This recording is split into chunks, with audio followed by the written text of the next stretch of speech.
Depuis plus d'un mois, le message de Donald Trump est clair.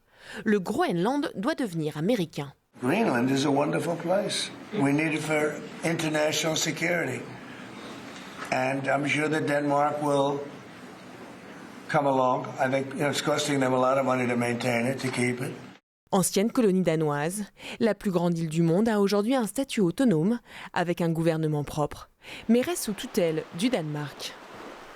C'est donc aux deux pays que Donald Trump s'adresse aujourd'hui, espérant acheter le territoire. Mais est-ce seulement possible ?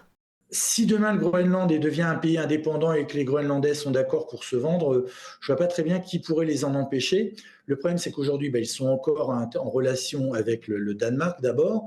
Et puis par ailleurs, actuellement, le Premier ministre actuel, parce qu'il y a un Premier ministre au Groenland, il n'est pas très chaud et la population ne semble pas non plus très favorable à cette vente, notamment parce qu'elle veut protéger son territoire.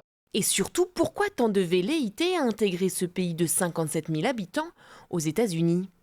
On peut au moins trouver 3 raisons pour lesquelles Donald Trump et les États-Unis s'intéressent au Groenland. La première raison, c'est une raison économique parce que le Groenland a un sous-sol riche en matières premières, notamment en énergie, mais aussi dans ce qu'on appelle les terres rares, qui sont des minerais indispensables, notamment dans la révolution numérique, donc qui sont très utiles. Après, il y a une raison militaire. Le Groenland est situé entre les États-Unis et la Russie, et vu l'état actuel des relations entre les deux pays, c'est un bon moyen de surveiller la Russie d'un peu plus près.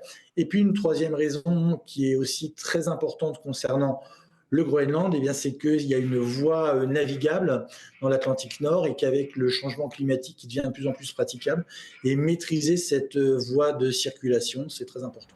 Ce n'est pas la première fois que les États-Unis s'intéressent à ce territoire stratégique.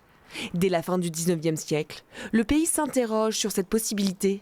Et dès 2019, Donald Trump exprime son envie d'étendre le territoire américain dans cette région du monde.